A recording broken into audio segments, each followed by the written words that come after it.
ఈ మూడు పార్టీలు కలిసికట్టుగా చేస్తాయని ఆంధ్ర రాష్ట్ర ప్రజలందరికీ నేను ఈరోజు తెలియజేస్తున్నాను. ప్రత్యేకంగా మంగళగిరి నియోజకవర్గానికి వచ్చేగల 1985 తర్వాత మంగళగిరి నియోజకవర్గం పైన పసుపు జెండా ఎగరలేదు. తెలుగుదేశం, జనసేన, భారతీయ జనతా పార్టీ నాయకులందరూ కృషితో ఈరోజు 91,000 పైచిలుక మెజార్టీతో నేను గెలుస్తాం జరిగింది. ఇది ఈరోజు నాకున్న సమాచారం మేరకు ఆంధ్ర రాష్ట్ర చరిత్రలో 3వ స్థానంలో ఈ మెజారిటీ ఉంది. ఈ ఎన్నికల్లో అన్ని రికార్డులు సృష్టించింది తెలుగుదేశం, జనసేన, భారతీయ జనతా పార్టీ కూటమి. మొదటి స్థానంలో పల్లా శ్రీనివాస్ గారు, మా గాజువాక నాయకుడు, శాసనసభ్యుడు 95,000 మెజారిటీ గెలిచారనేది నాకు సమాచారం. రెండో స్థానంలో గంటా శ్రీనివాసరావు గారు భీమిలి నియోజకవర్గంలో దాదాపు 92,000 మెజారిటీ గెలిచారని, నేను మెజారిటీలో 3వ స్థానంలో ఉన్నాను. ఆనాడు చంద్రబాబు నాయుడు గారికి అన్నగా భావించే పవన్ అన్నకు కూడా హామీ ఇచ్చాను. ఎవరు ఊహించిన మెజారిటీతో నేను మంగళగిరి గెలిచి కానుక కింద ఈ సీట్ ఇస్తానని హామీ ఇచ్చాను. ఆ హామీని నిలబెట్టుకున్నా. దాని వెనకాల ప్రజల ఆశీస్సులు నాతో ఉన్నాయి, దేవుడు ఆశీస్సులు నాతో ఉన్నాయి. ఇంత మెజారిటీతో గెలిచిన తర్వాత మా పైన బాధ్యత పెరుగుతుంది, ప్రత్యేకంగా నా పైన బాధ్యత పెరుగుతుంది. మంగళగిరి ప్రజలకి నేను అనేక హామీలు ఇస్తాం కూడా జరిగింది. గత 5 సంవత్సరాలుగా వాళ్ళకి అనేక సంక్షేమ అభివృద్ధి కార్యక్రమాలు చేస్తాం కూడా జరిగింది.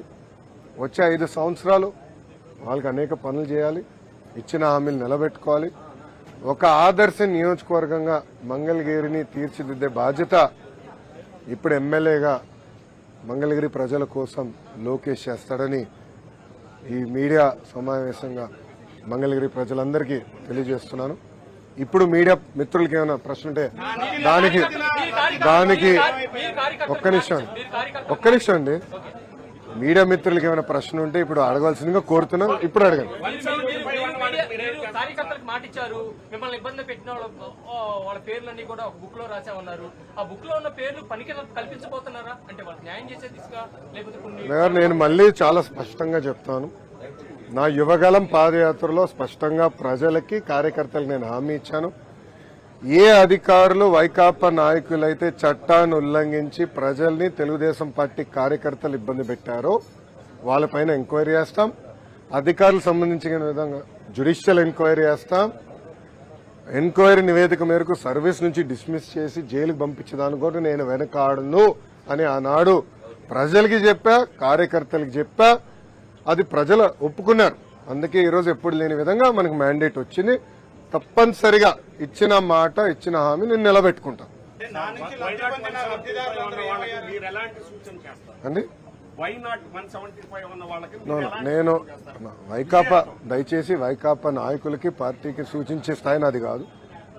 మేమేం చేస్తాం చాలా స్పష్టంగా చెప్పాం. కక్ష సాధింపులు, హెరాస్మెంట్లు, ప్రభుత్వ ఆస్తులు ధ్వంసం చేస్తాం, ఇది మాకు రాదు, మేము చేయం. ఇదంతా ఆ పార్టీకి తెలిసింది. అందుకే ప్రజలు ఈరోజు ఇలాంటి మ్యాండేట్ కూటమికి ఇస్తాం జరిగింది. సో మాకు ఇచ్చిన మ్యాండేట్ నిలబెట్టుకోవాల్సిన అవసరం 3 పార్టీల పైన ఉన్నాయి. ఎందుకంటే ఆంధ్ర రాష్ట్ర చరిత్రలో ఎవరికి రాని మ్యాండేట్ మాకు వచ్చింది, ఎవరికి రాని మెజారిటీలు మాకు వచ్చినాయి. ఆ బాధ్యత మేము నిలబెట్టుకోవాలి. ఉందాతనంగా ప్రజలకి సేవ చేసే దిశగా మేము పనిచేస్తాం. ఇచ్చిన ప్రతి హామీ నిలబెట్టుకునే బాధ్యత మేము తీసుకుంటాం. రాష్ట్ర చరిత్రలోనే మొదటిసారి మీ కుటుంబ సభ్యుల్ని టార్గెట్ చేసి అవహేళన చేశారు. వారి విషయంలో మీరు ఎలా ముందుకెళ్ళబోతున్నారు? ఇప్పుడు ఆనాడు శాసనసభ సాక్షిగా మా తల్లిని అవమానించారు. అది తట్టుకోలేక చంద్రబాబు నాయుడు గారు ఆనాడు శపథం కూడా చేశారు. మళ్ళీ ముఖ్యమంత్రిగా ఈ సభలో అడుగు పెడతానని ఆనాడు చెప్తాం జరిగింది. ప్రజలు అది గమనించారు. అందుకే ఇలాంటి మ్యాండేట్ మాకు ఇచ్చారు. మీరు ఈ ఎన్నికల ప్రచారంలో కానివ్వండి, గతంలో మేము అధికారంలో ఉన్నప్పుడు కానివ్వండి, ఎప్పుడు కుటుంబ సభ్యులు జోలికి వెళ్ళలేదు.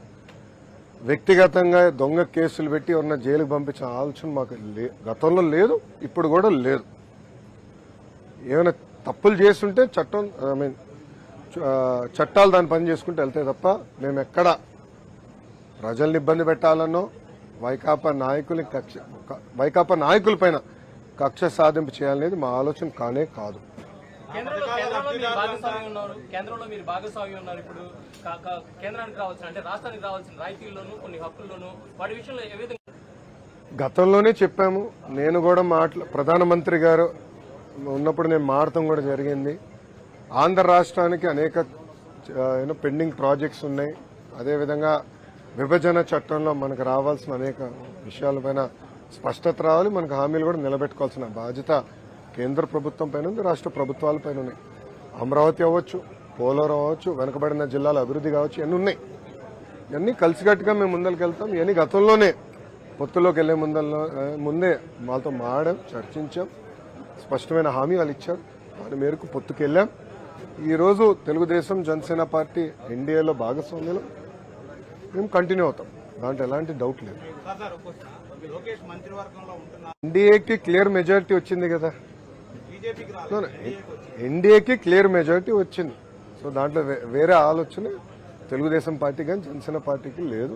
మేమందరం ఎన్డీఏలో భాగస్వామ్యం. దాంట్లో ఎలాంటి డౌట్ లేదు. నంబర్ 1. నంబర్ 2, నా భవిష్యత్ అంటే నా పాత్ర ఏంటనేది అది మా అధిష్టానం, మా నాయకుడు చంద్రబాబు నాయుడు గారు నిర్ణయిస్తారు. అది నేను మాట్లాడే విషయం కాదు. ఓకేనా? ఒకే రాష్ట్రం ఒకే రాజధాని, అది అమరావతి. తెలుగుదేశం జనసేన భారతీయ జనతా పార్టీ నాయకులం అందరం కూడా ఆ మాట పైన కట్టుబడి ఉన్నాం. రాజధాని లేని రాష్ట్రానికి రాజధాని అవసరం. కానీ అదేవిధంగా అభివృద్ధి వికేంద్రీకరణ పనులు ఏదైతే ఆనాడు ప్రారంభించామో, ఇప్పుడు అనంతపూర్కి కియా మోటార్స్, చిత్తూరు జిల్లాకి అనేక ఎలక్ట్రానిక్స్ తయారు చేసే పరిశ్రమలు, కడప జిల్లాకి స్పోర్ట్స్, అలా స్పష్టమైన హామీలు గతంలో ఇచ్చాం. హామీలు కూడా నిలబెట్టుకున్నాం. కొన్ని చేయలేకపోయాం, టైం సరిపోలేక. ఈసారి ఇచ్చిన ప్రతి హామీ నిలబెట్టుకునే బాధ్యత మేము తీసుకుంటాం. అన్ని జిల్లాలు సమగ్ర అభివృద్ధి చేసే బాధ్యత కూడా తెలుగుదేశం జనసేన భారతీయ జనతా పార్టీ ప్రభుత్వం తీసుకుంటాం. Too early అన్నాయన్ని.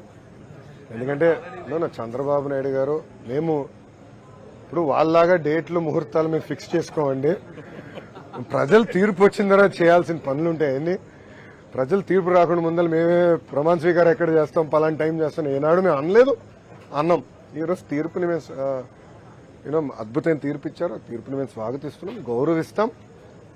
అది ఇద్దరు ఇప్పుడు పవన్ కళ్యాణ్ గారు, బాబు గారు కూడా కలవబోతున్నారు. కూర్చుని అన్ని విషయాలు మాట్లాడుకున్నారు. అది ఎప్పుడు ఏంటనేది నాయకులందరూ నిర్ణయిస్తారు. రేపు మళ్ళీ ఎన్డీఏ కూడా మీటింగ్ ఉంది. సో అన్నీ జరగాలి, ఎంత డిసైడ్ చేస్తారు.